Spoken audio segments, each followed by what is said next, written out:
संत सम्राट सद्गुरु कबीर साहेब की जय। अनंत कोटि संत महापुरुषों की जय। ध्यान मूलम गुरु मूर्ति पूजा मूलम गुरु पदम मंत्र मूलम गुरुर्वाक्यम मोक्ष मूलम गुरु कृपा मोक्ष मूलम गुरु कृपा। गुरु को कीजिए बंदगी कोटि कोटि प्रणाम। कीटन जाने भृंग को तो गुरु कर ले आप समान। गुरु भक्ति कर देते हैं सकल पाप को नाश। जैसे चिनगी आग की पड़ी पुरानी घास। जैसे चिनगी आग की पड़ी पुरानी घास। बोलो सतगुरुदेव की। विश्व वंदनीय संत सम्राट सद्गुरु कबीर साहब के पावन चरणों में कोटि कोटि दंडवत प्रणाम। मेरे हृदय मंदिर के आराध्य देव परम पूज्य श्री गुरुदेव के पावन चरणों में कोटि कोटि दंडवत प्रणाम। व्यासपीठ पे विराजमान परम पूज्य परम वंदनीय श्री साहिब जी के चरणों में कोटि कोटि दंडवत प्रणाम। सत्संगी प्रेमी बंधुओं, भक्तिमती माताओं एवं प्यारे बच्चों, गुरु महिमा का पाठ पूर्ण हुआ। बुद्धवाणी पे सत्संग चल रहा है।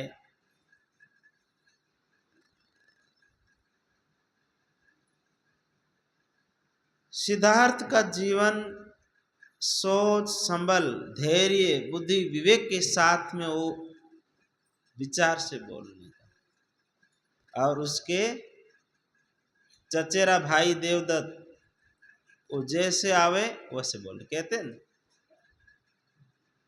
भावे ज्यों खावे नहीं आवे ज्यों बोले नहीं। विचार करके बोलना चाहिए। अगर बिना विचारे बोलते हैं तो वहां पे बहुत भारी पछतावा करना पड़ सकता है।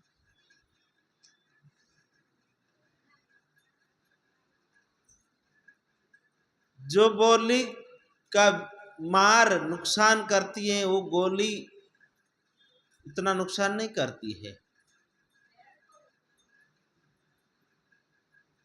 इसलिए विचार करके बोलना चाहिए।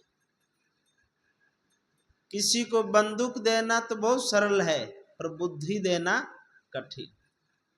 बुद्धि देना कठिन है। इसलिए कोई भी शब्द बोलने से पहले विचार करके बोलना चाहिए।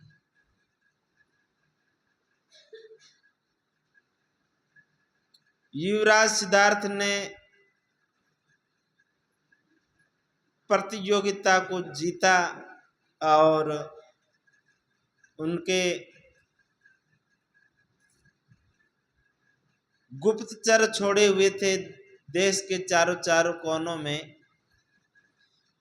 देश के पड़ोसी देश में भी गुप्तचर छोड़ना पड़ता है कि वहां क्या रणनीति चल रही है।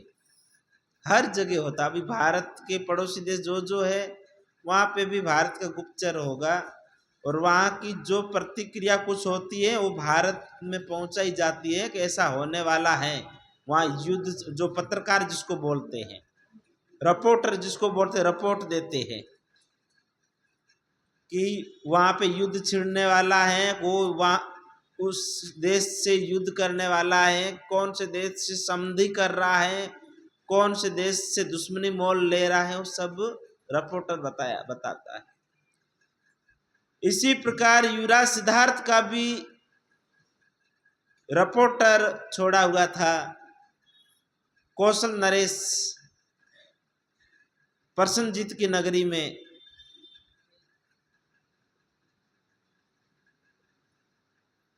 जिस कौशल नरेश के राजदूत बलदेव का जो उन्होंने प्रेम विवाह करवाया था युवराज सिद्धार्थ ने, वो व्यक्ति सूचना लेके आता है और युवराज सिद्धार्थ से कहते हैं कि राजा प्रसन्नजीत अश्वमेघ यज्ञ कर रहा है और अश्व छोड़ेगा, और उसका भावना यही है कि कपिल वस्तु से युद्ध करने के लिए।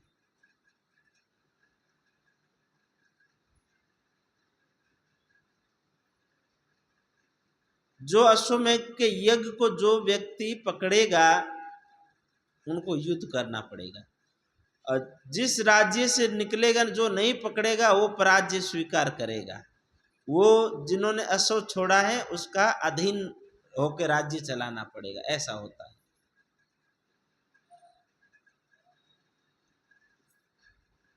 युवराज सिद्धार्थ राजा शुद्धोधन से कहते हैं कि राजा प्रसन्नजीत ने अश्व को छोड़ दिया है अश्वमेघ यज्ञ करके, अब वो युद्ध करने की उनकी भावना है। मेरा गुप्तचर उन्होंने ये सूचना दी है, खबर दी है। राजा शुद्धोधन कहते हम कैसे मान ले, वो राजा प्रसन्नजीत का ही राजदूत और अपन को कैसे खबर दे सकता है। युवराज सिद्धार्थ कहते हैं मैंने उनका प्रेम विवाह करवाया था, इसलिए मेरा मित्र हो गया है। मित्र के नाते वो अपने राजा की राज्य की खबर मुझे दिया है, ये सत्य है, मुझे विश्वास है। राजा शुद्धोधन कहते हैं सावधान रहना है, ठीक है, परंतु हमारे भी गुप्तचर छोड़े हुए अलग से, वो गुप्तचर हमको सूचना दे देंगे, तब हम आगे योजना शुरू करेंगे। इतने में थोड़ी देर में आकर के गुप्तचर कहता है महाराज से कि राजा प्रसन्नजीत ने अश्व छोड़ा है और जबरदस्ती उस अश्व को कपिल वस्तु की ओर ही लाया जा रहा है। अश्व को तो ऐसे छोड़ देते श्रृंगार करके, उसके गले में पत्थर लटका करके, वो अपने आप जिस दिशा में जाता है उधर, पर तो वहां वो जबरदस्ती अश्व को कपिल वस्तु की तरफ ही लाया जा रहा है कि यहाँ पे पकड़े अश्व को युद्ध छिड़े, ऐसी उनकी भावना थी। गुप्तचर कहता है 7 दिन में कपिल वस्तु में पहुंच जाएगा अश्व।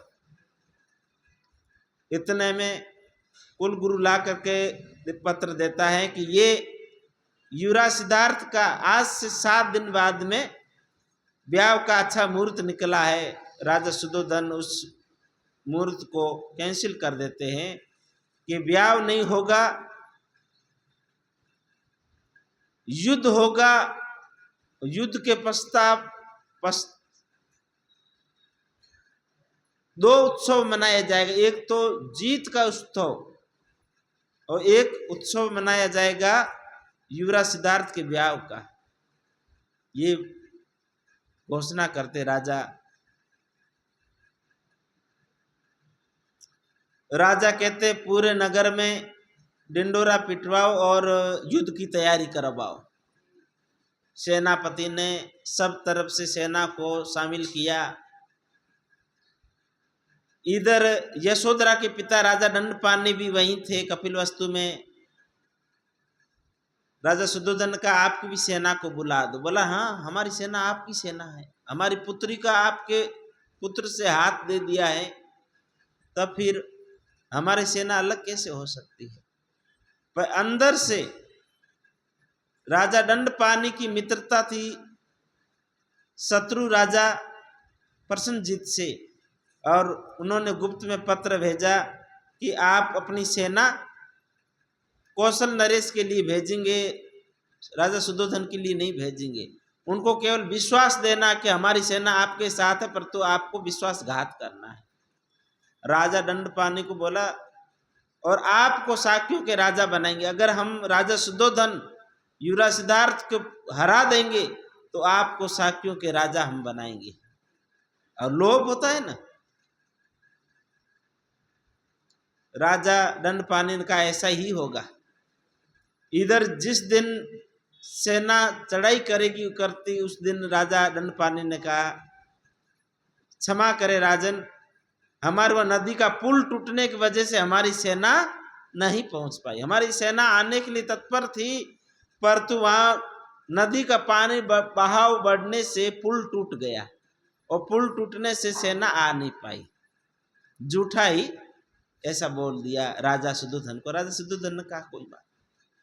युवराज सिद्धार्थ कहते युद्ध करने से कोई लाभ नहीं, हानि हानि है, इसलिए हम शांति का प्रस्ताव देते हैं। राजा शुद्धोधन कहते हैं कि लातों के भूत बातें नहीं मानते हैं। अगर उनको प्रस्ताव शांति प्रस्ताव चाहता तो अश्वमेघ नहीं करता। अश्वमेघ करने का ही उनका यही मंशा है कि हम दूसरे राज्य को हड़पे, युद्ध करें। इसलिए बोला राजा दंडपाणि की कौशल नरेश की सेना बहुत भारी है, ज्यादा सेना है, अपनी सेना कम है। राजा शुद्धोधन कहता है युद्ध ताकत से नहीं लड़े जाते, युद्ध बुद्धि से और हिम्मत से जीते जाते हैं। मन के जीते जीते, मन के हारे हार। अपनी सेना भले ही कम हो, पर अपने जो योद्धा है मनोबली है, वीर योद्धा है, इसलिए कम सैनिक है उसकी चिंता नहीं है। युवराज सिद्धार्थ कहते हैं,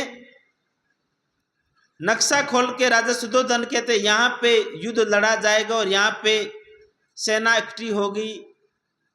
और युवराज सिद्धार्थ कहते नहीं, यहाँ नहीं, युद्ध इस खाई में लड़ा जाएगा। छोटा सा मैदान है और ऊंची पहाड़ी है, ऊंची पहाड़ी पे अपनी सेना खड़ी रहेगी और नीचे खाई में शत्रु की सेना खड़ी रहेगी जो ऊपर से हमला किया जा सकता है। और उसके पश्चात युद्ध में हाथी को लाएंगे।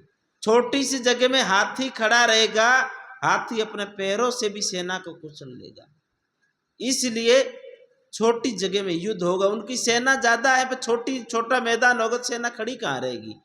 ऐसा रणनीति मैदान को चुना। राजा शुद्धोधन कहते धन्यवाद है पुत्र, तुम्हारा जो बताया स्थान योग्य है। कहते धन्यवाद मुझे नहीं, मेरे गुरु कौंडनीय को होना चाहिए, उन्होंने मुझे ये रणनीति सिखाई है, उन्होंने मुझे ये रास्ता बताया है। युद्ध की चढ़ाई करते हैं और वहां पे शत्रु की सेना भी आती है। छोटे से मैदान में सेना वो खड़ी होती, इधर पहाड़ी के ऊपर सेना राजा शुद्धोधन की खड़ी रहती है और ये ऊपर से पत्थरमारी करते हैं और युद्ध लड़ते हैं और सेना को परास्त कर देते हैं। और युद्ध लड़ रहा, इतने में युवराज सिद्धार्थ पहुंचते, कहते हाथियों को लेकर के, और कहते युद्ध करने से कोई लाभ नहीं है, नुकसान ही नुकसान है, शांति होनी चाहिए। प्रसन्नजीत कहते हैं कि और कोई उपाय बताइए, परंतु ऐसे हम नहीं मानेंगे। बोला कि एक प्रतियोगिता रखते हैं, श्रेष्ठ धनुषधर अपने निशाने को भेदेगा वो जीत जाएगा, निशाने को चुकेगा वो हार जाएगा। परंतु सेना में इतनी सेना का गर्दनें कट रही है, खून हो रहा है, ये खराब है। बोला निशाना कौन होगा? बोला निशाना आप होंगे और मैं होऊंगा, और अपनी सेना का धनुषधर उस निशाने को भेदेगा। निशाना क्या होगा? बोला मुकुट। एक दूसरे के राजा पे एक दूसरे राज्य का मुकुट पहनाया जाएगा। युवराज सिद्धार्थ के सिर पे राजा प्रसन्नजीत ने मुकुट रखा। प्रसन्नजीत ने कहा पहले निशाना आप बनोगे। बोला निशाना चूक जाए क्या मालूम, इसलिए पहले निशाना आप बनोगे फिर हम। कपटी व्यक्ति होता अपने आप को पीछे रखता है, दूसरे को आगे धकेलता है। युवराज सिद्धार्थ के सिर पे मुकुट रख देता है राजा प्रसन्नजीत और बोला धनुषधर इसमें हमारा ज्येष्ठ भ्राता देवदत्त वो वीर योद्धा है और धनुष विद्या का अच्छा योद्धा है। देवदत्त के हाथ में धनुष पकड़ाते हैं और कहते हैं आपको निशाना केवल सिर से मुकुट को गिराना है, सिर को नहीं भेदना है। राजा सुधोधन कहते हैं पुत्र देवदत्त अब तुम्हारे हाथ में है, चाहे विजय करो चाहे हार जाओ। अगर विजय हो जाओगे तो कुल दीपक कहलाओगे और हार गए तो कुल घातक कहलाओगे। अगर निशाने को चूक गए तो कुल का घातक बनोगे। अगर निशाना को भेद दिया तो तुम कुल दीपक कहलाओगे। आजा देवदत्त धनुष और बाण लेकर के वहां खड़ा होता है और विचार करता है कि हमेशा मुझे हराया है, आज इसका निशाना मस्तिष्क बना दूं या इनका सीने पे तीर मार दूं। बार बार मन में ये विचार आता, पुरानी बातें, जहां जहां हारा है, अपमान हुआ है उसकी हार से वो सब बातों को मस्तिष्क में याद आती है। आज मेरे को अवसर मिला है, आज तीर मारूं। फिर विचार करता अगर मेरा निशाना में गलत जगह लगाऊंगा तो मैं कुल घातक कहलाऊंगा, और अगर युवराज सिद्धार्थ को खत्म कर दिया तो मैं आजाद शत्रु का गुलाम, प्रसन्नजीत का गुलाम बन जाऊंगा। इसलिए मुझे ये नहीं करना चाहिए, मुझे कुल दीपक बनना चाहिए। उनका मन में अंतरात्मा कहती है कि तुम कुल दीपक बनो, और मन कहता नहीं तुम अपना बदला पूरा करो। फिर अंतरात्मा की बात सुनता है और देवदत्त कमान से तीर को छोड़ता है और तीर से प्रसन्नजीत का जो मुकुट था युवराज सिद्धार्थ के सिर पे, और मुकुट गिर जाता है। जय जयकार बोलाते हैं देवदत्त की और युवराज सिद्धार्थ की। फिर युवराज सिद्धार्थ कहते अब प्रसन्नजीत आज तुम्हारा नंबर है। सिद्धार्थ अपना मुकुट राजा प्रसन्नजीत के सिर पे रखता है और कहता है कि तुम्हारे धनुषधर को बुलाओ और निशाना भेदाओ। हमारे जयेश ने निशाना ठीक भेद दिया है। प्रसन्नजीत पे सिर के ऊपर मुकुट रख करके प्रसन्नजीत राजा अपने सेनापति बांदुल को बुलाता है। बांदुल तुम सबसे श्रेष्ठ धनुषधर हो और निशाना भेदो। बांदुल धनुष और तीर लेके खड़ा होता है, पर उसका हाथ कांपने लगता है कि राजा के ऊपर कैसे मैं निशाना लगाऊं। बार बार हाथ कांपता और रोने लगता, आंखों से आंसू आते बांदुल के, मैं नहीं निशाना भेद सकता हूं। प्रसन्नजीत ने घुटना टेक करके नीचे बैठ गया, बोला मेरी हार हो गई। आजाद युवराज सिद्धार्थ ने कहा कि अब चाहूं तो मैं तुम्हारी गर्दन भी काट सकता हूं, क्यों तुमको हराया हूं, परंतु मैं तुम्हारी गर्दन नहीं काटूंगा, मैं तुम्हें अभेदा दूंगा। परंतु तुमको वचन देना पड़ेगा। क्या? दोबारा कभी तुम युद्ध नहीं करोगे साकियों के सामने, कपिलवस्तु के सामने कभी युद्ध नहीं करोगे। दूसरा वचन, तुम्हारे सब हथियार मुझे देना होगा। बोला हथियार से क्या करोगे? बोले हथियार से, हथियारों को पिघला करके और एक स्तंभ बनाया जाएगा, शांति स्तंभ। इन तलवार से शांति नहीं मिलती है, इन तलवार खून बहाती है, गोद को सुनी करती है, कितने बहनों को विधवा कर देती है तलवार। इसलिए तलवार से शांति नहीं मिलती। इन तलवार, इन हथियार, भाला, त्रिशूल को पिघला करके इस लोहे से एक शांति स्तंभ बनाया जाएगा। सब हथियार को ले लेते, उन बिना हथियार के करके, और उनसे फिर युवराज सिद्धार्थ मित्रता करते हैं, शत्रु को मित्र बनाते हैं, पहले पराजित करते हैं, उनसे वचनबंध करते हैं, और सब हथियार लेके फिर उसको मित्र बनाते हैं, और फिर वहां से वापिस आ जाते हैं। खूब वहां पे उत्सव मनाया जाता है कपिलवस्तु में कि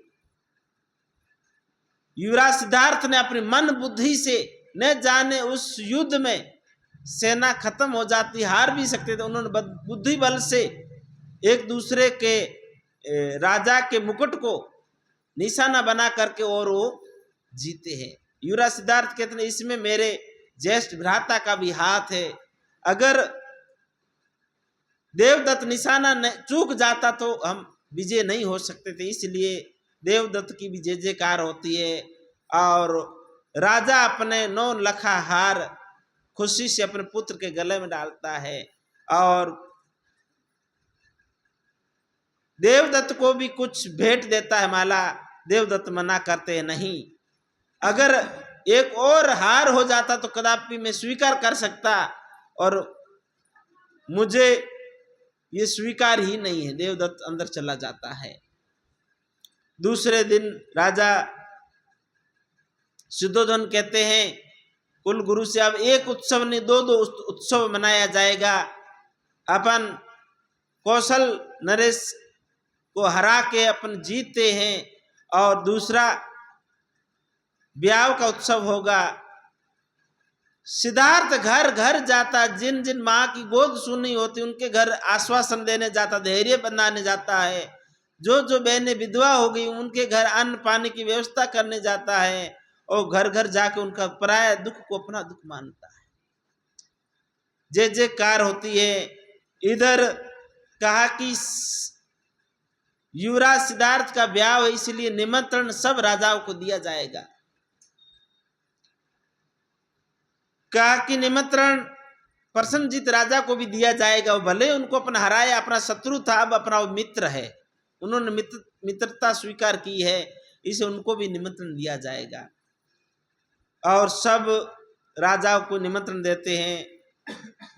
राजा दुर्योधन भीतर भीतर कपट करता है। युवराज सिद्धार्थ का चाचा अन्य राजाओं को भड़काता, देखो शत्रु राजा को भी निमंत्रण दिया है शादी का, ऐसा नहीं होना चाहिए, गलत है कर रहे हैं राजा। और अन्य सब साक्यों के राजा नाराज होकर के हम शादी में नहीं रुकेंगे, और यहाँ पे हमको पूछा नहीं, हमको बताया नहीं, बिना बताए ही आपने राजा प्रसन्नजीत हमारा शत्रु है, उनको क्यों निमंत्रण दिया। राजा शुद्धोधन कहते हैं आप समझते क्यों नहीं है, उनको हराया है, दूसरी बात उनके सब हथियार लिए गए हैं और उनको मित्रता स्वीकार की है। अब वो मित्र के नाते वो यहाँ पे शादी में शामिल होगा, पर ये तो देखो कि वो पराजय लेकर के अपने इस मुख को अपने सामने आएगा, कितनी अच्छी बात है, अपने साथ शामिल खड़ा होगा। फिर राजा लोग कहते हैं देखो उनको युवराज सिद्धार्थ ने प्रसन्नजीत को जिंदा ही नहीं छोड़ना था, जिंदा क्यों छोड़ा, कल फिर वो मुड़ करके युद्ध करेगा। युवराज सिद्धार्थ कहते हैं आप जिभ्या इधर से उधर चलने में कोई टाइम नहीं लगता है, पर उन घरों को जाके देखो जिसकी गोद सुनी होगी, जो बहनें विधवा होगी, जो बच्चे अनाथ हुए, उनका आपने हालचाल पूछा है। आप विजय घोष पे खुश होते हैं, अपने सीना चौड़ा होता है, पर उन परिवारों को जाके आपने हालचाल पूछा है जो बच्चे अनाथ हो गए हैं। मैं घर घर गया हूं, उन विधवा औरतों को, महिलाओं को धैर्य बंधाया हूं, अनाथ बच्चों की व्यवस्था किया हूं, इसलिए आप अपनी विजय की घोषणा पे अपने सीने को चौड़ा करके मूंछ को ताव दे करके यहां बैठे हो, उनका दुख भी तो देखना चाहिए। राजा शुद्धोधन कहते अब जो भी साक्यगण की जो मीटिंग होगी वो ब्याह के पश्चात ही होगी। अब ब्याह उत्सव को मनाते हैं और अपना विजय उत्सव मनाते हैं। विजय उत्सव मना करके और ब्याह उत्सव मना रहे, और उसमें सब राजागण ब्याह में शामिल होते हैं। राजा प्रसन्नजीत भी वहां पे ब्याह में पहुंचते हैं। राजा दुर्योधन के मन में वही कपट चलता, कैसे भी करके प्रसेनजीत को वापिस हम नाराज करें। द्वार पे आते हैं, कहते आइए आइए राजन, आप तो हमारे युवराज के मित्र हैं और मित्र के नाते आप तो यहीं द्वार पे खड़े होकर के आने वाले सब राजाओं का स्वागत करें। कोई राजा को राज सिंहासन पे नहीं बिठाओ, गेट पे बिठाकर उनको स्वागत के लिए बोले तो लगेगा थोड़ा मन में, देखो हम मेहमान हैं और हमको द्वार पे खड़े करके आने वाले मेहमानों को स्वागत के लिए लगा दिया है। पर क्या करता, मित्र के नाते वो वहां पे खड़े होकर के स्वागत करते हैं। इधर ब्याह उत्सव हो रहा है। ब्याह उत्सव में देवदत्त के मन में वही कपट चलता है कि मैं यशोधरा से मुझे शादी करना था। देवदत्त के मन में वो चलता, कैसे भी करके ये ब्याह को सफल नहीं होने दे। मेहंदी हल्दी का रस्में चलती है और इधर से देवदत्त अपने छोटे अनुज के साथ में 64 खेलते और वहां पे युवराज सिद्धार्थ आते, कहते भाई आप तो 64 में निपुण, आप भी हमारे साथ खेलिए। नंद के साथ 64 खेलते, देवदत्त वहां से उठ करके चले जाते और अपनी दासी कामुका को कहते हैं कि तुम जाओ और देवी यशोधरा को ऐसे बोलो कि आपको युवराज सिद्धार्थ वार्तालाप के पास में बुला रहे हैं। झूठा संदेश देने के लिए बोला देवदत्त ने। युवराज सिद्धार्थ तो 64 खेल रहे थे। कामुका दासी जा करके देवी यशोधरा को कहते हैं कि आपको युवराज सिद्धार्थ तालाब के पास अकेले बुला रहा है रात के समय।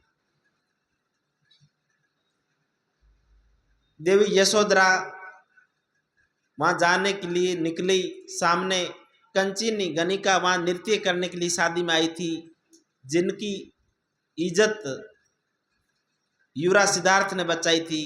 कंचिनी कहती है देवी यशोधरा तुम कहाँ जा रही हो, तुम्हारी हल्दी लगी हुई है, मेहंदी लगी हुई है, इस समय महल से बाहर नहीं जाते हैं।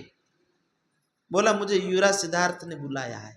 कि नहीं, युवराज सिद्धार्थ तो 64 खेल रहे हैं और तालाब के पास, ये तो झूठा संदेश है।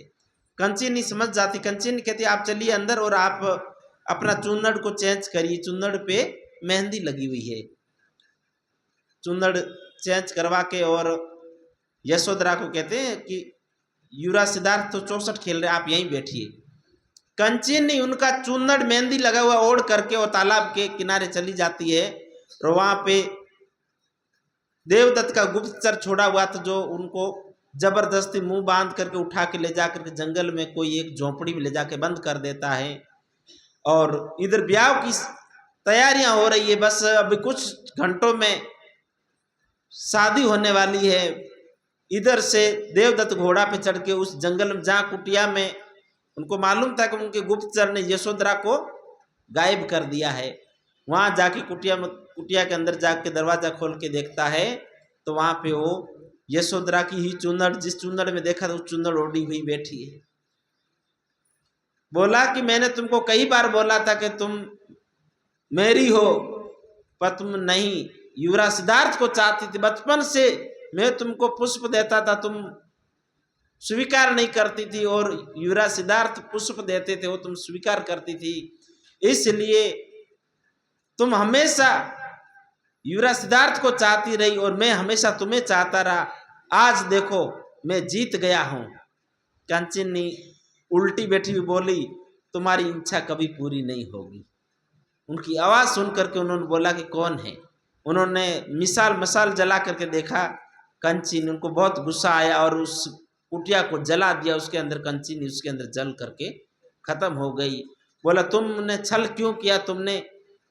कंचिनी ने कहा कि मुझे पता चल गया था कि तुम छल से उनको यशोधरा को तालाब के किनारे बुला करके, इसलिए मुझे पता चल गया, इसलिए मैंने उसकी रक्षा की है, क्योंकि युवराज सिद्धार्थ ने मेरी रक्षा की थी, इसलिए अब मुझे मरना कबूल है। मैं तो उस दिन मर गई थी जिस दिन तूने जबरदस्ती मेरे साथ संबंध बनाया था, बलात्कार मेरा किया था, परंतु मैं तो उसी दिन मर गई। अब मुझे मरने की कोई गम नहीं, पर देवी यशोधरा की मैंने रक्षा कर दी।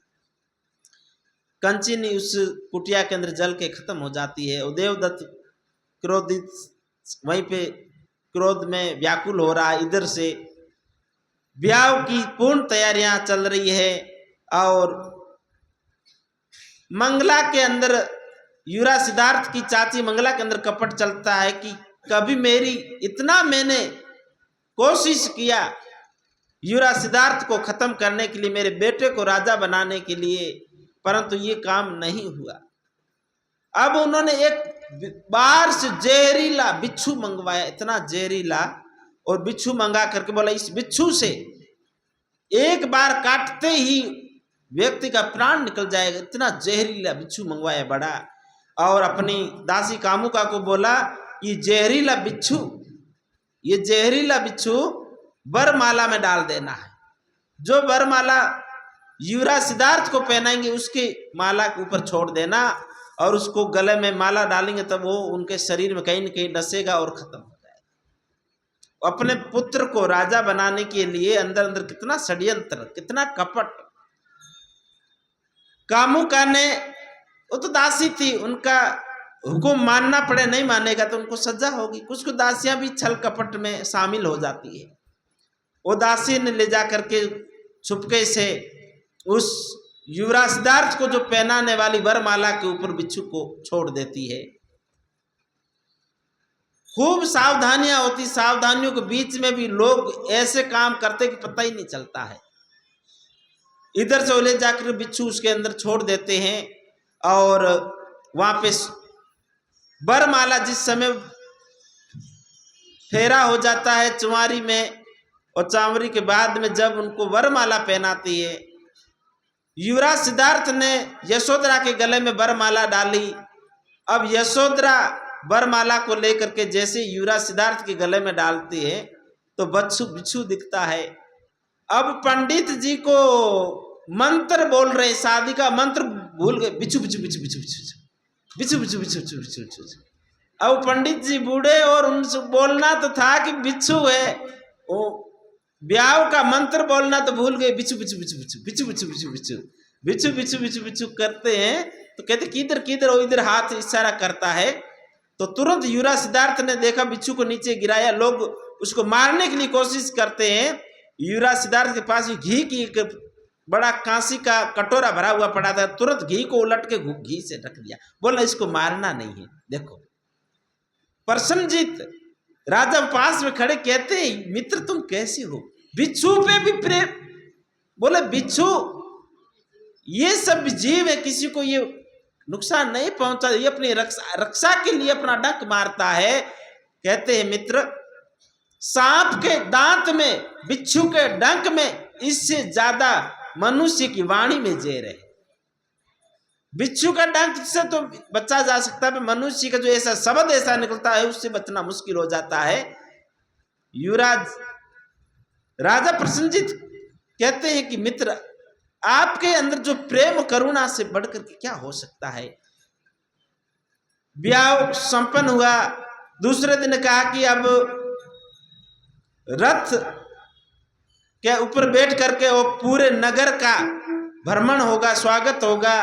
वो स्वागत की कड़ी कथा अपन कल आगे बढ़ाएंगे। आज बुद्धवाणी को यहीं विराम देते हैं। बोलो सद्गुरुदेव की जय।